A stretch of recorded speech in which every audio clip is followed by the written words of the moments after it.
Hello अस्सलाम वालेकुम, this is cricket time. मैं हूं एराज, मेरे साथ बिल आखिर हैं एहसान। क्या हाल है एहसान, कैसे हैं आप? अस्सलाम वालेकुम सबको ईद मुबारक।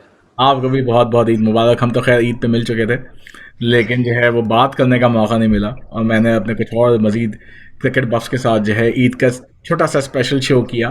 लेकिन आपकी कमी और बाकियों की कमी काफ़ी ज़्यादा महसूस हुई।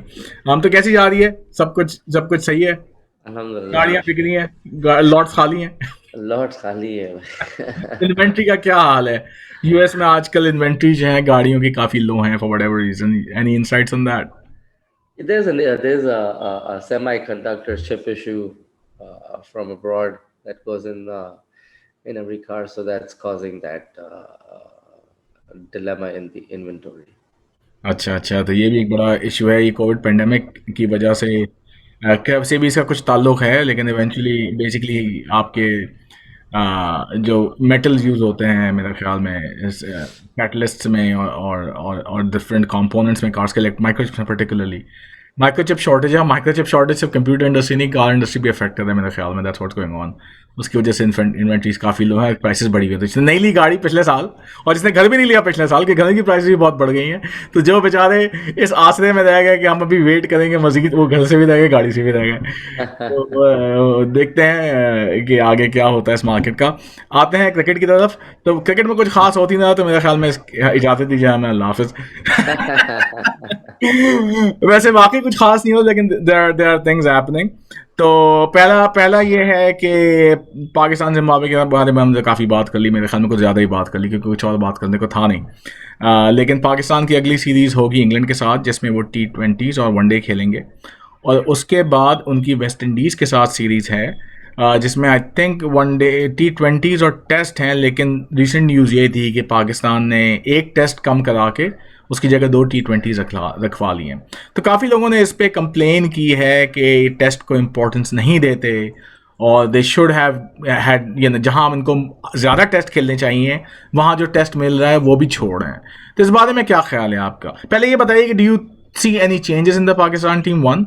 और सेकंड ये कि क्या इनको टेस्ट छोड़ के T20 का डिसीजन सही है या नहीं?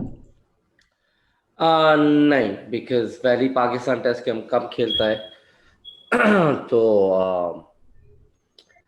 uh, they should try to get as many tests in and as possible, क्योंकि यूजुअली जब हम टेस्ट खेलते हैं तो हम अपने मेजॉरिटी टेस्ट जो है वो बांग्लादेश और जिम्बाब्वे और श्रीलंका के साथ खेल रहे होते हैं। ना ऑस्ट्रेलिया के जब जाते हैं तो इक्का दुक्का टेस्ट ही मिलता है, same as in South Africa, same in New Zealand, England. India से हम खेलते ही नहीं है, तो ज़ाहिर बात है जितने मिल रहे हैं टेस्ट इनको खेलने चाहिए। T20 बढ़ाने का तो कोई तुक ही नहीं बनता। IPL आप ऑलरेडी PSL खेल रहे हैं, डोमेस्टिक T20 टूर्नामेंट्स खेल रहे होते हैं, और इंटरनेशनल T20 और वो ODI जो है वो हमेशा तीन चार होते ही होते हैं। तो why play an extra T20? What is one extra T20 going to give you? uh, unless they just want to get out of there quick. नहीं नहीं, इसकी वजह मेरे ख्याल में ये भी हो सकती है क्योंकि T20 वर्ल्ड कप की तैयारी चल रही है। तो उन्होंने मेरे ख्याल में उसको मद्देनजर रखते हुए T20 अपने बढ़ा लिया, टेक टेस्ट कम कर दिया। मे बी ये स्ट्रैटेजी हो सकती है, लेकिन आई डू अग्री विथ यू कि आपका PSL क्योंकि रीस्केड्यूल हो गया है, तो ऑलरेडी जितने भी आपके की प्लेयर्स हैं पाकिस्तानी, वो सारे PSL खेल रहे होंगे। और PSL खेल के फिर वो इंग्लैंड में भी खेलेंगे T20s, फिर एटलीस्ट T20s तो इनके थे ही। This is these are additional 2 T20s। तो दो एडिशनल T20s इनको क्या मिल जाना था वर्सेस एक पूरा टेस्ट मैच, जिसमें आपके टेस्ट के प्लेयर्स जिनको वैसे ही साल में 8 से 10 मुश्किल से टेस्ट मिलते हैं, उनके आपने एक टेस्ट मजीद कम कर दिया। तो I do agree with you कि I don't agree with that strategy. इनको टेस्ट खेलना चाहिए। तो टेस्ट क्रिकेट का गेम जो मज़ा है वो टेस्ट मज़ा है। PSL की न्यूज़ ये है कि PSL अबू धाबी में फाइनलाइज हो गया है। जून में स्टार्ट होगा PSL का रिमेनिंग मैचेस, और डबल हेडर्स कराए जाएंगे। तो आपका इस बारे में क्या ख्याल है? You excited about PSL happening in Abu Dhabi? Do you think it's the right call? Yeah, why not? You gotta finish the tournament, right? So nothing wrong with that. I think इसमें एक एक सवाल ये है कि of course Abu Dhabi में कराने का का मतलब ये है कि आपको फिर वहाँ के होटल्स का कॉस्ट, वहाँ पे ब्रॉडकास्टिंग का कॉस्ट, वहाँ के स्टेडियम का कॉस्ट, तो कॉस्ट तो मेरे ख्याल में 2 से 3 गुना बढ़ जाएगा कंपेयर टू अगर यही पाकिस्तान में दूसरा लेग भी होता. Case for holding it in Pakistan now is कि पाकिस्तान में वैक्सीनेशंस अब काफ़ी मैस वैक्सीनेशंस चल रही हैं, स्पेशली कराची में जहाँ पे होते मोस्ट प्रॉबली ये बाकी मैचेस, वहाँ पे काफ़ी एग्रेसिवली अब वैक्सीनेशन चल रही हैं. तकरीबन गोल इनका ये है पूरे पाकिस्तान में मेरे ख्याल में दिन के 3 लाख लोगों को वैक्सीनेट करने का, लेकिन कराची में मेरे ख्याल में अकेले ही 40 से 50 हज़ार बंदा पर डे वैक्सीनेट करने का टारगेट है इनका. वैक्सीनेशन मैच साइट्स हैं, तो they have done a good job in that regards. Pakistan में unlike India for whatever reason, मुझे लॉजिकल रीज़न नहीं पता इसका क्या है, लेकिन ओवरऑल जो है पाकिस्तान में कोविड की इन्फेक्शन रेट्स और मोर्टेलिटी रेट्स दोनों काफ़ी कम है. Do you think this would have been a case for holding the PSL remaining portion in Pakistan, और क्या फॉरेन प्लेयर्स आते अगर ये करते? अभी भी वैसे क्वेश्चन है फॉरेन प्लेयर्स का. आई डोंट नो, इंडिया को देख के शायद ना आते, बट बायोसिक्योर का बायो बबल जो इनका है, इसमें भी आपको पता है हम लोग थोड़े से हम बूम बूम बबल गम हो जाते हैं. बबल का तो ठीक है, कोई मसला नहीं है, पैसा बहुत है PCB के पास, कोई बात नहीं. मेरे ख्याल में एक इशू ये हो सकता है कि इंडिया में जो पर्टिकुलरली ऑस्ट्रेलियन प्लेयर्स के साथ एक्सपीरियंस हुआ है कि वो अटक गए वहाँ पे, मालदीव जाकर उनको स्पेंड करना पड़ा टाइम, फिर बड़ी मुश्किल से वापस पहुँचे हैं वो, फिर वापस उनका आना होता पाकिस्तान, अगर पाकिस्तान में होता, फिर अगर कोविड ना भी हो लेकिन अगर ट्रैवल बैन लग जाए जो अभी लगा हुआ है पाकिस्तान से UAE मिडल ईस्टर्न कंट्रीज़ में, ये भी एक सवाल है कि ट्रैवल बैन के लिए क्या स्पेशल परमिशन दी जाएगी प्लेयर्स को, क्योंकि अभी आप ट्रैवल नहीं कर सकते पाकिस्तान से बाहर UAE में, इवन इंग्लैंड में. तो खैर ये सब जो है वो मेरे ख्याल में उस वक्त तक थोड़े बेहतर हालात हो जाएंगे, और आई थिंक कि इनको वो प्रॉब्लम इनका सॉल्व हो जाएगा. मेरे ख्याल से वो मसला ये होगा कि कब हो रही है ये, जून जुलाई में होगी मेरे ख्याल से. जून में होगी और जून में शायद ख़त्म हो जाएगी. डबल हेडर आके मेरे ख्याल में हर 2 प्लेयर जो है वो हर प्लेयर जो ट्रैवल करेगा मेरे ख्याल से अबू धाबी, वो किट के साथ एक आम की पेटी भी लेके जाएगा. यार वैसे अब तो आम का मौसम आ रहा है, अब तो ये वो टाइम है जब पाकिस्तान में होना चाहिए. आप आम का मौसम आ रहा है, वैसे आम की पेटी की जब बात आई थी तो वो बड़ा खतरनाक है. एक आम की पेटी मेरे ख्याल में 1989 में भी जहाज में गई थी. उसका रिजल्ट कुछ खास अच्छा नहीं हुआ था, लेकिन आम की पेटियों का जिक्र नहीं करना चाहिए. आम मेरे ख्याल में खुले ले जाएं या काट के ले जाएं. तो US में आते हैं आम, जिनको नहीं पता हो, US में पाकिस्तानी आम आते हैं. लेकिन एक आम अगर आप करें तो एक सिंगल आम की प्राइस $4 से $5 पड़ जाती है. तो यहाँ पे आम जो है बड़ा फूंक फूंक के खाया जाता है. लोग तो बाकायदा कनाडा ट्रिप लगाते हैं मैंगो टूरिज्म के लिए, क्योंकि वहाँ पे थोड़े सस्ते होते हैं, रिलेटिवली सस्ते, लेकिन कोई इतने सस्ते भी नहीं होते. तो पाकिस्तान में अगर आप हैं और आम नसीब होते हैं तो आप बहुत बहुत लकी हैं, क्योंकि पाकिस्तानी आम का कोई नेमल बदल नहीं है. इसके अलावा आई थिंक बड़ी न्यूज़ ये है कि AB डिविलियर्स ने फाइनली रिटायरमेंट अनाउंस कर दी. उनसे शायद बातचीत की साउथ अफ्रीकन क्रिकेट बोर्ड ने regarding the T20 world cup, लेकिन आई थिंक कुछ हो नहीं पाया और AB डिविलियर्स ने कंप्लीट इंटरनेशनल रिटायरमेंट अनाउंस कर दी है, यानी सब IPL में ही फीचर होंगे. Big loss. It's okay, so it's time for him to go. He's been playing for a long time. Yeah, he's been playing for a long time, लेकिन अभी भी उतना ही फिट है ना. I mean AB de Villiers batsman कहाँ है?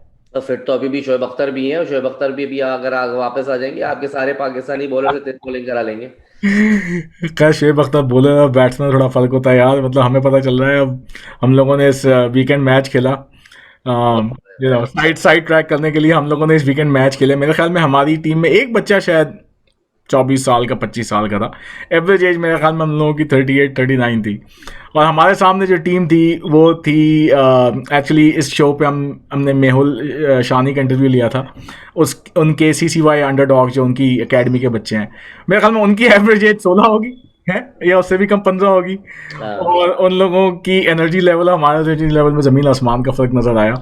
और जो हम अभी तक दर्द भुगता रहे हैं, तो एज से बड़ा फ़र्क पड़ता है यार, पर्टिकुलरली बॉलर्स को. आई मीन हम लोगों ने ब्रेक के बाद बॉलिंग कराई, मेरे ख्याल में एहसान और मैं दोनों अपनी कमरे पकड़ के बैठे हुए हैं और मुझे स्ट्रेचिंग एक्सरसाइज करनी पड़ी है ताकि थोड़ा जो है वो मसल्स फ्लेक्स हों, so that we can play the next game. लेकिन आई थिंक बॉलर्स को बहुत ज़्यादा फर्क पड़ता है बैटिंग में। अभी भी आई थिंक हमारे एक प्लेयर थे, he must be around 50, opener जो थे हमारे आले भाई। या आले भैया, या he was around 50 and he was hitting sixes left and right जब तक वो आउट नहीं हुए। बिल्कुल तो आई बिल्कुल। थिंक बैटिंग में you can stretch yourself long rather than bowling, particularly fast bowling. और ए बी डिविलियर्स तो अभी भी उतने ही फिट हैं जितने वो पहले होते थे। तो मेरे नज़दीक साउथ अफ्रीका के लिए बिग लॉस। आई मीन हम तो आईपीएल में देखते रहेंगे उनको, पाकिस्तान को तो कोई खास फर्क नहीं पड़ता या इंडिया को, लेकिन साउथ अफ्रीकन और इंटरनेशनल क्रिकेट के लिए बड़ा लॉस है ए बी डिविलियर। बिल्कुल बिल्कुल बिल्कुल, big loss for cricket as a whole. Pakistan को फ़ायदा ही है, अगर साउथ अफ्रीका के खिलाफ खेलेंगे तो ये भी ठीक का हिस्सा नहीं होंगे, जबकि Pakistan usually has perform well against South Africa majority of the games. But regardless, AB de Villiers was an amazing batsman. He always will be one of the greats of the game. बिल्कुल बिल्कुल। IPL की तरफ चलते हैं। IPL में इस वक्त कोई ख़ास नई न्यूज़ नहीं है। IPL again up in the air कि रीस्केड्यूलिंग क्या होगी। बहुत सारी खबरें आई इस बारे में कि अक्टूबर में शायद की जाए, लेकिन इंटरनेशनल स्केड्यूल्स इतने कन्फ्लिक्ट कर रहे हैं। इवन यही न्यूज़ आई कि काउंटीज़ जो हैं, कुछ काउंटीज़ ने शायद कांटेक्ट किया कि आईपीएल के बाकी मैचेस वहाँ करा लिए जाएँ इंग्लैंड में। लेकिन आई थिंक अभी तक वहाँ पे कोई ख़ास न्यूज़ नहीं है। लेकिन इंडियन क्रिकेट में न्यूज़ ये है कि इंडियन क्रिकेट की आई थिंक ए टीम कहेंगे या फिर साइड टीम जा रही है श्रीलंका टूर करने के लिए, जिसमें बेसिकली उनके सेकेंडरी लड़के हैं सारे। जो उनके सेकेंडरी लड़के भी जो हैं वो टॉप प्लेयर्स में दुनिया के काउंट होते हैं। मतलब द पांड्या ब्रदर्स हो गए, आपके सहा हो गए, ईशान किशन हो गए, इस तरह के सूर्य कुमार यादव हो गए। तो आई थिंक इंडिया कि अगेन ऐसा क्या ख्याल है उसके बारे में कि इंडिया के टैलेंट के बारे में आपकी क्या राय है? अच्छा टैलेंट है, लेकिन अभी वहाँ सिचुएशन नहीं है कि कोई क्रिकेट हो सके, तो मुश्किल ही है कि आईपीएल कंटिन्यू हुए। इंडिया में तो आईपीएल मेरे ख्याल होगा जो होगा अब। I mean it's been a long time in India. I mean again हमारी दुआएं जाती हैं इन लोगों के साथ कि आप देखें अभी भी जो सिचुएशन है वो बहुत लंबी स्ट्रेच हो गई। ये मेरे ख्याल में किसी ने नहीं सोचा था कि, एक तो ये नहीं सोचा था कि इस तरह की सिचुएशन होगी और फिर इतनी लंबी स्ट्रेच हो जाएगी, नहीं सोचा था। तो hopefully things are getting better. मैंने तो न्यूज़ देखनी छोड़ दी because it was very depressing. तो again thoughts and prayers with everybody in India. Finally बात करते हैं हमारे स्टार प्लेयर मोहम्मद आमिर की। मोहम्मद आमिर जो है पूरी कॉन्ट्रोवर्सी क्रिएट कर रहे हैं। कंट्रोवर्सी है कि नहीं है, मतलब मोहम्मद आमिर ने रिटायरमेंट अनाउंस कर दी। न्यूज़ ये है कि अगला प्लान ये है कि इंग्लिश ब्रिटिश ली जाए उनकी वाइफ के through, and then he'll become eligible to play for IPL, and then that'll be his ultimate thing. So what do you think? Is it fair for him to do what he's doing? No comment. क्यों भाई? क्यों comment? इसकी मर्जी है भाई, जो मर्जी करे, हम कौन होते हैं बोलने वाले। नहीं, मर्जी की बात नहीं। आई मीन पैसा बनाना तो उसका हक है, जहां जैसा पैसा बनाए फाइन। आई थिंक कंट्रोवर्सी नहीं, मतलब लोग ज्यादा मोहम्मद आमिर को टारगेट इसलिए करते हैं कि अगेन मोहम्मद आमिर की हिस्ट्री सबको पता है। पीसीबी ने मोहम्मद आमिर को कंपेयर टू अदर प्लेयर्स बहुत ज़्यादा सपोर्ट किया इन ब्रिंगिंग बैक, उसको रिहैबिलिटेट करने में।